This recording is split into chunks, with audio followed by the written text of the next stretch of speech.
Okay, so many big news stories to go through. I want to go over what's going on with Dan Bongino and the FBI. Big changes are coming. We've got the Russia-Ukraine war possibly coming to an end. If nothing else, European leaders are finally on board with speaking with President Trump about ending this stupid war. To go through this and much other stories, I have Eric Eggers. Eric, thank you for joining me again. Stephen, it's always great to see you and your never-ending collection of amazing hats. So I'm just trying to Yes. keep up.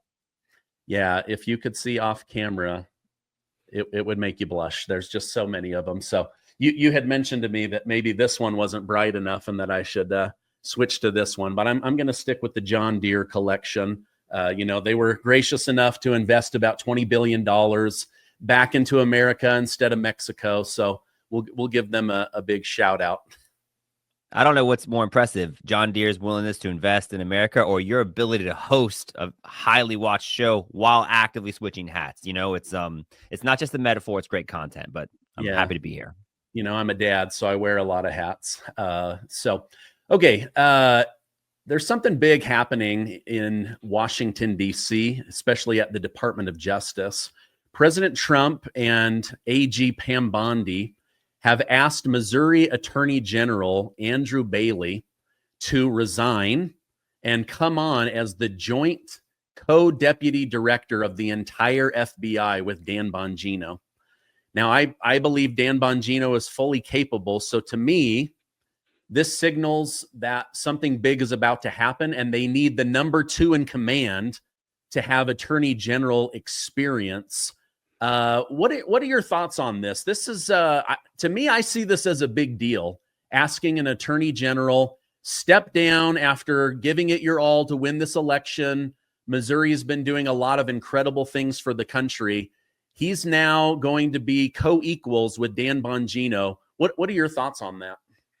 Yeah, I think if a politician was staffing up and hiring other talented people and professionals to join them, then you might say, well, clearly they're getting ready to announce a campaign for something, right? So I think you are wise to connect dots between the hiring somebody else or asking somebody who has been accomplished. The attorney AG, the Missouri AG has been responsible and involved in a lot of, I think, high profile cases have been aligned with Donald Trump's initiatives and agenda. So bringing him on board makes sense. I know that last week we all paid a lot of attention to Kash Patel and the FBI's declassification of a timeline about the Clinton Foundation investigation. And, that's actually something that I worked on with Peter Schweizer here at the Government Accountability Institute. So the fact that we now know that while the Clintons were making all kinds of money off of people that were paying for speeches for Bill and people donating to the Clinton Foundation, Hillary's kind of doling out favors from the State Department while she's there.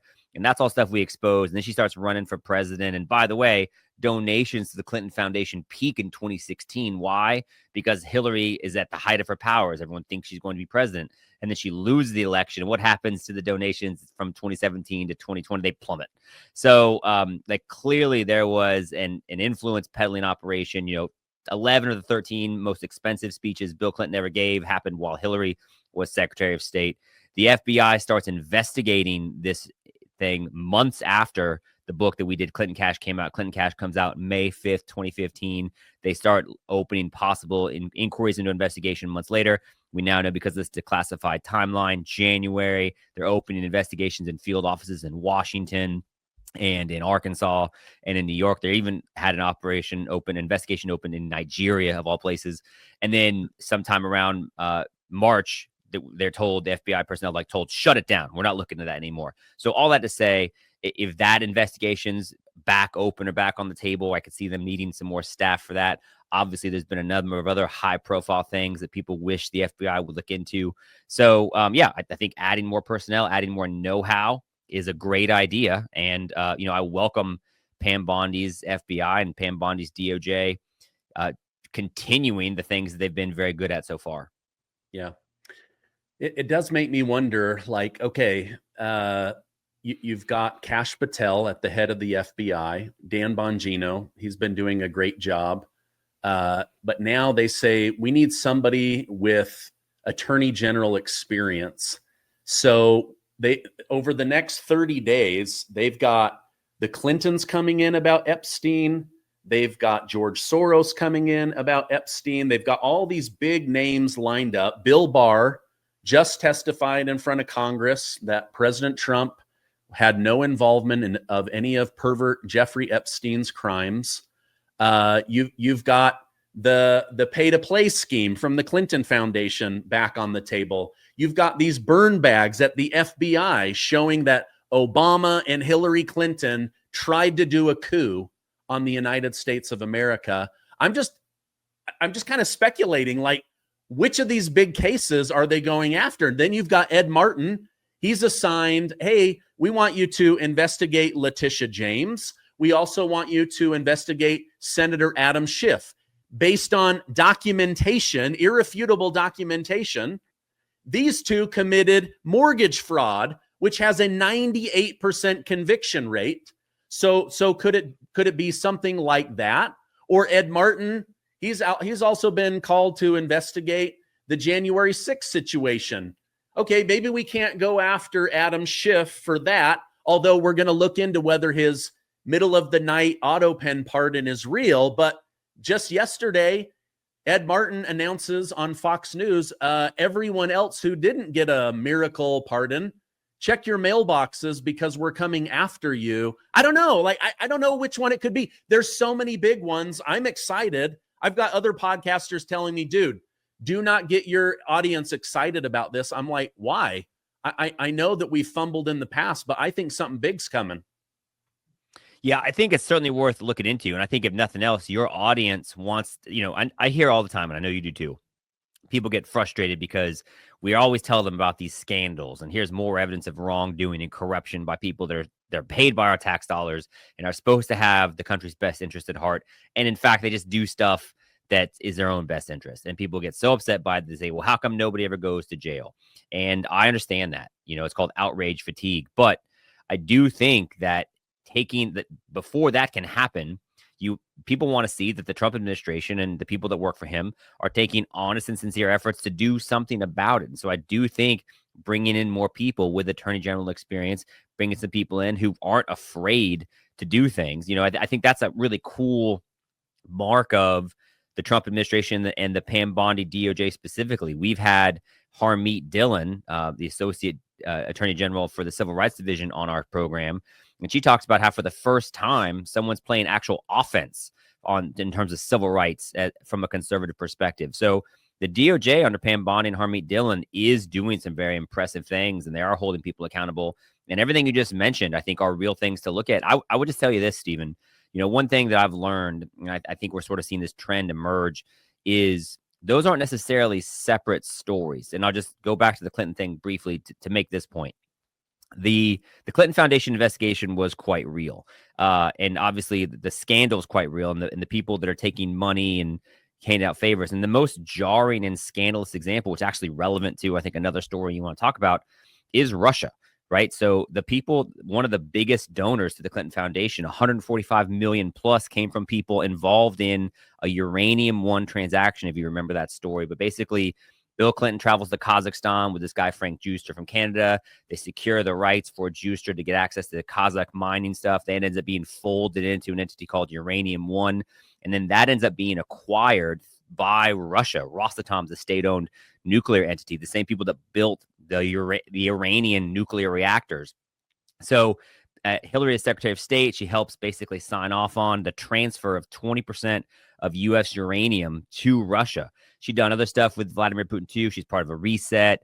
Her campaign advisor, John Podesta, was involved in the Russia Silicon Valley called Skolkovo, and he's part of this thing, this Juul Energy, that's getting paid $35 million from Russian state-owned banks. So she's got a real Russia problem, which we exposed in Clinton Cash. The Clinton campaign knew this. They had a poll that showed we have a real Clinton problem here. So that's why they fabricated the Russia hoax, the Russiagate. They pay for the Steele dossier to perpetuate that. They launder it through the intelligence entities and the mainstream media. So that's what you're talking about with this coup situation. So at the same time, you have FBI agents shutting down a legitimate investigation into real facts about influence peddling and maybe money laundering involving the Clintons, you have the Clinton campaign perpetuating this fake news narrative, which then snares the Trump in an effort to try to keep him from being elected in 2016. So there are actually, in many ways, the same story, at least those elements of it. So, I mean, it's a significant and complicated thing that requires a lot of talent and a lot of effort. So the more people, the better, as far as I'm concerned, to look into it. Yeah. And Julie Kelly, she is someone that kept my audience up to date during all of the Jack Smith lawsuits, the New York lawsuits, the Fani Willis, Georgia, all of that lawfare against President Trump. She says, sources tell me one reason why AG Andrew Bailey has been brought on as co-deputy FBI director is his prosecutorial background will come in handy as cases ramp up at the Bureau. All hands on deck scenario, I'm told. Bailey officially steps down as Attorney General of Missouri next month. So, you know, I hear you and others when they say people have outrage fatigue. I guess I'm not tired yet. Like, I'm still trusting. I'm still trusting that these people, that something is happening. And the reason that I'm not operating with blind faith is you don't start stacking the deck to prosecute people by not hiring more people, right? So they're adding all these talented names, Jeanine Pirro, Ed Martin, Andrew Bailey. Like they're getting all of the pieces in place for these big things that MAGA wants. I just think I'm optimistic for the future personally. Oh, absolutely. I mean, just look at the difference in terms of what Trump's able to do in the second term versus the first term. He took over Washington, D.C., right? He's got federal officials taking over the law enforcement, and he's got cops saying, look, we welcome additional police forces, and he's got the public on his side, right? I mean, things are so bad in certain places. You got DOJ, you got Harvard's paying them lots of money. You got trans people not participating in women's sports. I mean, there's a lot of wins they're putting up on the board. So I do think that, stuff that people would have said is kind of crazy actually works out very well in Trump's favor. Even the tariff stuff's bringing in hundreds of billions of dollars worth of revenue. Everyone thought it was going to be this massive devastation to the global economy. All the markets are up since Liberation Day. So the things that Trump touches seem to be working out quite well. And I do think for whatever reason, the tide has turned. I mean, the Biden administration showed you how easy it is to bring charges against elected officials or formerly elected officials, with 4 different charges brought against Donald Trump. So, I'm not a huge fan of persecuting or prosecuting political opponents for sport, but I do think that opening investigations and following the facts and then presenting that information to the public in a dispassionate way, if a lot of money's changing hands and laws were broken, then tell that to the American people and see what we should do. Yeah, I agree. I don't want to bear false witness. Like, that's a commandment. But there's so much evidence against some of these people that if you turned a blind eye to it, I believe that would be a sin as well, right? Like, you just can't let some people get away with stuff, because then they'll just get away with it again. All right, I have a clip. It's a little bit long, but it goes into Adam Schiff and the Clinton Foundation, these investigations that are coming, according to John Solomon, who's been a very reputable source. Let's go ahead and react to this together. Tonight, we're going to show you the other side of this conspiracy, the protection racket. We've all known for a long time that James Comey exonerated Hillary Clinton without authority to do so and without finishing his investigation when it came to the classified emails. Tonight, we're going to tell you about the other Clinton investigation, one that was running in 3 separate FBI offices, New York, Washington, and Little Rock. It was a predicated criminal investigation that was examining whether Hillary Clinton ran a pay-to-play scheme that delivered favors from her perch as Secretary of State, while foreigners and others paid large sums of money to her family foundation, the Clinton Foundation, run by Bill Clinton and their daughter, eventually Chelsea Clinton. 3 separate agencies, 3 separate bureaus, offices of the FBI believe they had predicated evidence to pursue that Every time they tried to move the ball down the road in the shadows of the 2016 election, they got shut down. I mean, they got shut down at the highest levels of their agency. Andrew McCabe, the deputy director, a man who potentially had a conflict of interest with Hillary Clinton. So his wife got money from Hillary Clinton's former campaign chair to run for a Virginia state Senate. And by the way, McCabe attended the meeting where that assistance was solicited. He eventually was conflicted out, but not before he gave the order to his agents that you won't investigate or do anything on this unless I approve it.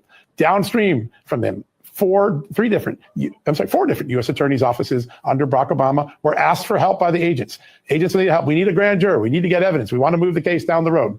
All three of those four offices told the agents, you're on your own. We will not assist you in your pursuit of criminal charges against Hillary Clinton. And then perhaps the most extraordinary statement in the document that we are going to show you on screen now, they can put it up as you're looking here. The Deputy Attorney General for Barack Obama, Sally Yates, explicitly told the FBI, shut it down, meaning the corruption probes of Hillary Clinton. Think about this. While Donald Trump was out on the campaign trail chanting, lock her up, maybe there was a good reason to lock up Hillary Clinton, he would argue every night, the Obama Justice Department was telling the FBI agents who also thought there might be a reason to lock up Hillary Clinton, shut it down. Remember? The timing of all of this is really interesting because now she suddenly wants Donald Trump to get the Nobel Peace Prize. To me, that's a little bit of like flashing a signal. Please don't arrest me. Like, let's move on. I know that I cheered and jeered when you were going to go to jail for 700 years, but now that the tables have turned, like, come on, let me get you the Nobel Peace Prize. Let's just all move on from this. I don't know. I think Hillary Clinton, she's a bit of a slippery snake. She might be hard to get, but it seems like there's a lot of people around her that were supporting actors or maybe co-conspirators that we might see some justice from. Your thoughts, are they going to be able to get Hillary Clinton? I will say there's not a shortage of evidence if they wanted to. The email leaks that came out with her campaign, you see, and we looked at this, and I, have looked through all these emails extensively. You see a lot of interaction between her staff and Bill Clinton's staff. So you got people in it, we call it actually in the book, Clinton Cash, we call it the Clinton blur, because just to give you, an example. So like the Haiti earthquake, I actually traveled to Haiti as part of the investigation research for this. And, you see, so the earthquake happens, it's devastating. And this just shows you like their operational business model. Hillary's Secretary of State, Bill is already special envoy to Haiti for the UN. So these two people end up being singularly responsible for and positioned to help guide much of the aid that came in. Remember, $13 billion worth of aid comes into Haiti as part of the international effort to help build it back. And you can look at Haiti now and say, what's actually worse off than it was after the earthquake. They don't have any elected officials. You got, it's a military state. All the missionaries have left. It's bad, right? Well, it wasn't that bad after the earthquake. The Clintons are there. I mean, it's devastating, but the Clintons are there. They're building 5-star hotels. They're trying to do things allegedly in the best interest of the Haitian population. Ends up being largely in the best interest of the friends of Bill and Hillary. There's this Irish billionaire who runs a telecom company called Digicel. They end up having their best year. Haiti becomes their most profitable market. He's paying for speeches for Bill. He's donating to the Clinton Foundation. And he's getting contracts from Hillary's Department of State through USAID for phone banking initiatives. Like, that's just one example of, it's like, well, there's no lines, and the people that are friendly with them and give them money end up getting money back. And you see much of that happening in these email correspondences. So I say all that to say, there's bank records, there's financial transactions. I think we now have seen reporting that 19 different bank accounts connected to the Clinton Foundation were under investigation at one point. So if they want to resume those investigations, we know the money has ended up in the pockets of the Clintons through some of these speeches and through some of these other financial transactions. The fact that she's now allegedly claiming that Trump should get the Nobel Peace Prize, it seems a little shy of Saul's conversion into Paul on the road to Damascus, right? It seems something less than sincere and legitimate. Yeah, no, I agree. I think it's all fake. I think she's panicking. Makes me angry. But at the same time, I'm like, okay, what are the odds that they find these burn bags on the day they're going to be burned, and they just happen to have all this evidence about Barack Obama and Hillary Clinton and John Brennan. I don't know. I don't know if God's hand was in it or what, but like it just, to me, the odds that they capture those burn bags is pretty amazing. So just think about this too, Stephen. And this is like the larger point about the environment that Donald Trump is operating in and how much more runway he has now versus his first term. So I wrote a book actually about voter fraud. It came out in 2018 called How the Left Plans to Steal the Next Election. So I pay a lot of attention to election integrity. And Donald Trump, after he won in 2016, this was a big issue for him. And so he wanted to say, hey, look, I want to try to clean up America's elections. I have very real concerns about potentially illegal immigrants voting and like lots of election fraud. And he created this commission to try to look into it. In fact, the Kansas Attorney General at the time, Chris Kobach, was the head of it. And that thing was ultimately not able to do very much in terms of advancing the ball on election integrity because it got sued into oblivion by all these Soros-funded sources. And I'm just saying that's an example of the kind of headwinds, 2 impeachments, all these lawsuits that the Trump administration faced the first time around. That's not there now. And I think it's because there's far fewer questions about the legitimacy of it. Donald Trump's just been much more masterful about getting on the right side of these 80-20 issues. Even the Washington, D.C. stuff, people are like, well, no, crime's bad there. So he's got a lot more support and he's facing a lot less resistance. Maybe part of that is because people like Hillary Clinton and Adam Schiff have been shamed by their own sins and own possible criminal activity. So I just think that if there's stuff that he wants to do, stuff that might have seemed impossible to do years ago is not impossible now. And so I don't think you're wrong to be optimistic. And I don't want to sell false hope to your audience, but I do think, just objectively speaking, what seems possible is much greater this time around than before. Yeah, I completely agree. Okay. You'd have to be living under a rock to not see all the Russia-Ukraine stuff going on. President Trump, in his stubbornness to get this war ended, has basically had to drag NATO and the European Union towards the finish line. We're not done yet, but all these people have been giving up. Like even generals and colonels that I've interviewed, they'd all given up on him. He's powerless. And he's literally dragging all of Europe towards the finish line. He gets Putin into Alaska. They have this great meeting. The media immediately starts to slam him. It was a failure. Putin walked all over him. He allowed a modern day Hitler onto American soil, just bad-mouthing him. Next thing you know, all the top leaders of Europe are there saying this would have never happened without the courage and determination of Donald J. Trump. We're steps closer. We need to get this done. I hope that they will. I don't necessarily trust Putin. I don't necessarily trust Zelensky. Your thoughts on all of that, and then I'm going to share Stephen A. Smith's thoughts on the topic.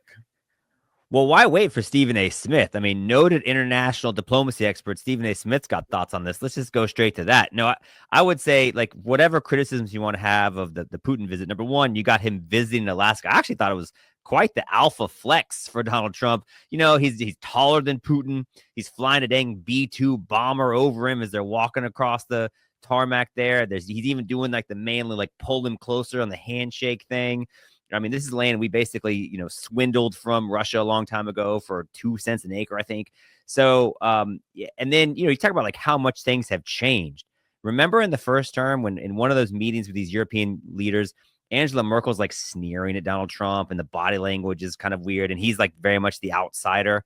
And now he's got every European leader around his desk like he's a kindergarten teacher and they're getting ready for nap time, but they're going to get a story first. I mean, the dynamic has so fundamentally changed and Donald Trump has won out in all these areas. So, yeah, some people have suggested that they're just sort of like trying to kind of placate him and to kiss up to him because they see that that's the best way to do it. But, I think this is more examples of these are conversations that are happening. And just back to the last kind of answer of all the things that might have seemed impossible that Donald Trump may be able to deliver on, cultivating and coming up with a peace deal in Russia and Ukraine, I think is right at the top of the list. It seems quite possible now. Who would have thought that a year ago?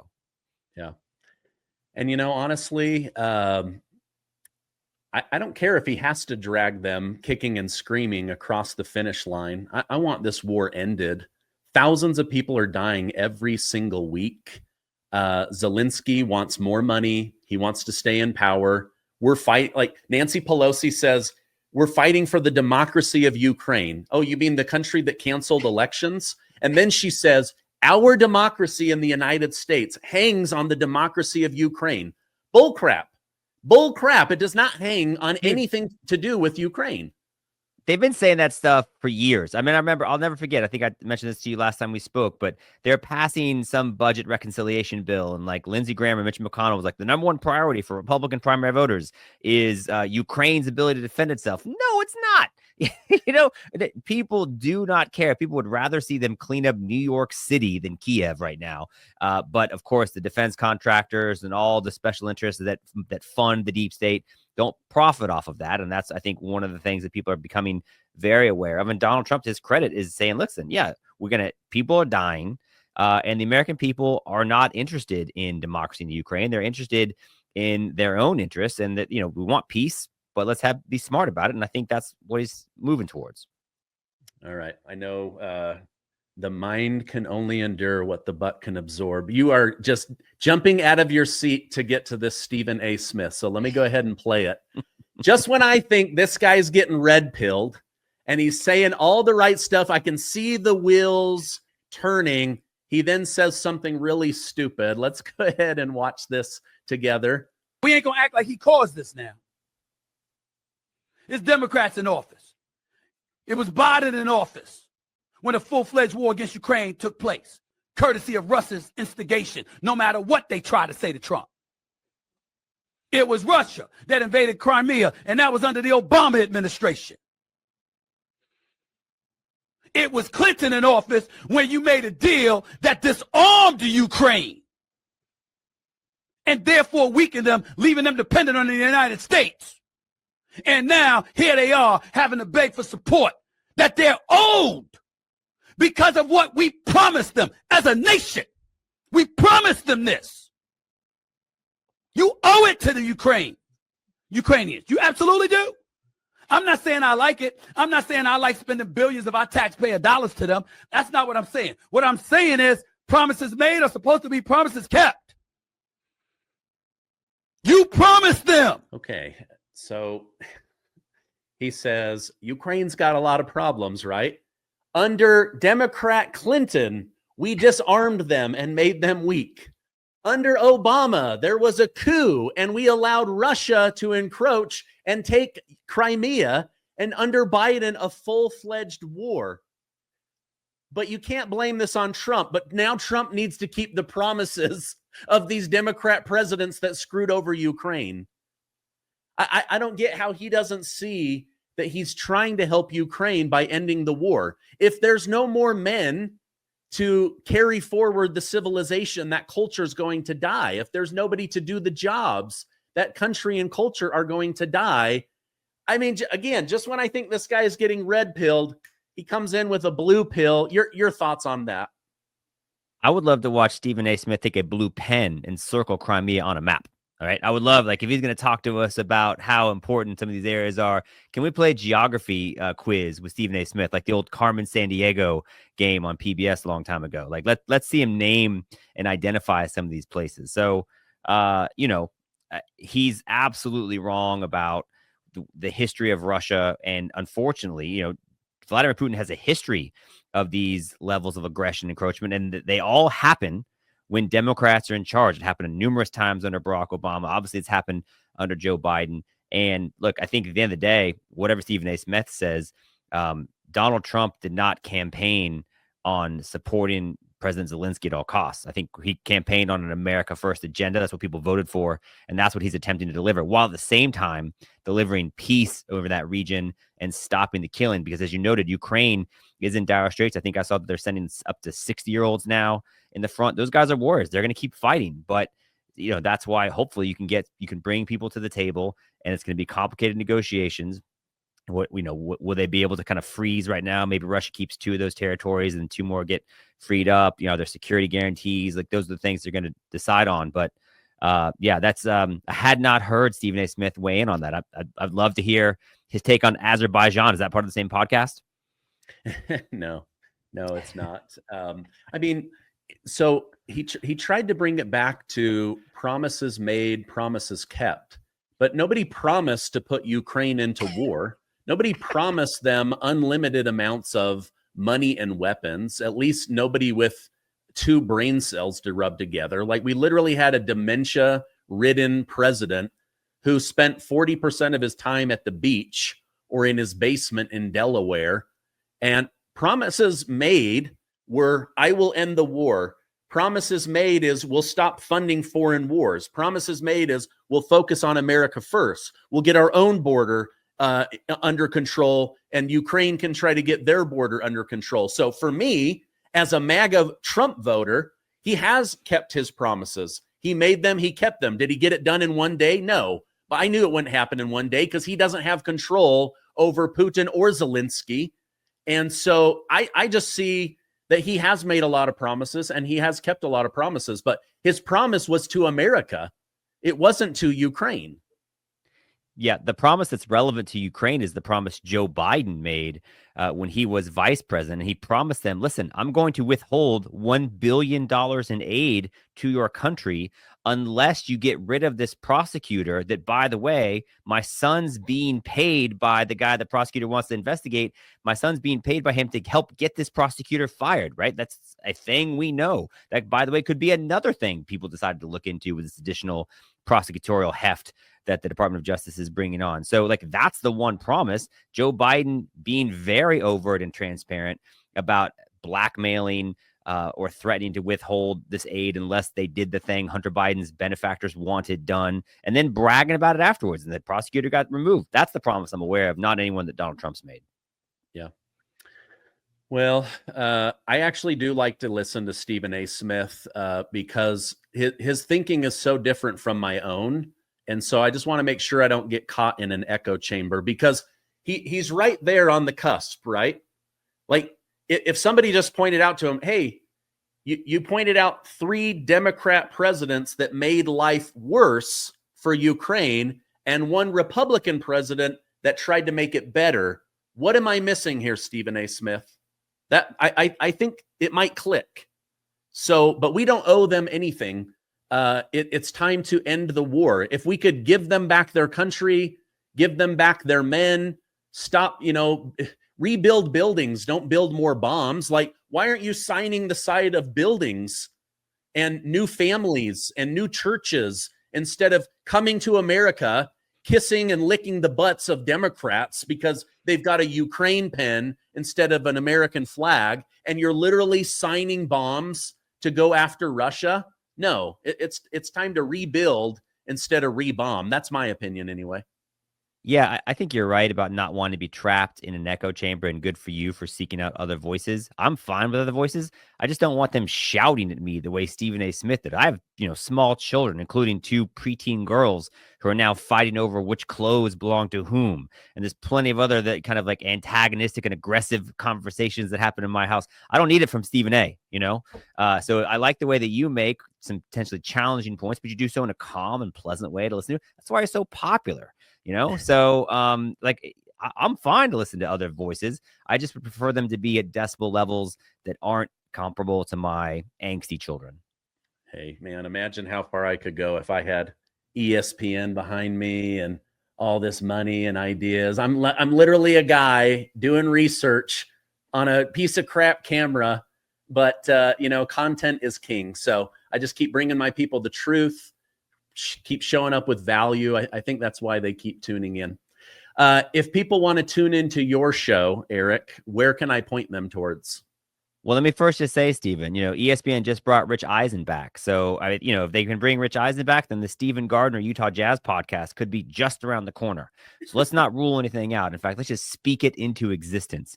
But you're very kind. Yeah, so I do a podcast each week with Peter Schweizer. It's called The Drilldown with Peter Schweizer. You can find that at thedrilldown.com. And occasionally I will send out, some things on Twitter. You can find me at Twitter at Eric_Eggers, which, but nothing compares to the level of content you're putting out. Well, it's a lot. But I can't even keep up with it. Covering Biden, I was like, man, what are we going to talk about today? And with Trump, I'm like, what are we going to leave out today? Well, yeah, because Joe Biden shut it down at 4:00, right? Yes, So yeah, I mean, we're putting a lid on it. You heard that on the way back from Alaska, right? He's on the phone for like 90 minutes with all these different people. He's getting back at 2:30 in the morning. They're holding people on the plane. I mean, the level of vigor that Donald Trump appears to continue to demonstrate, even at his age, is amazing. And so it is.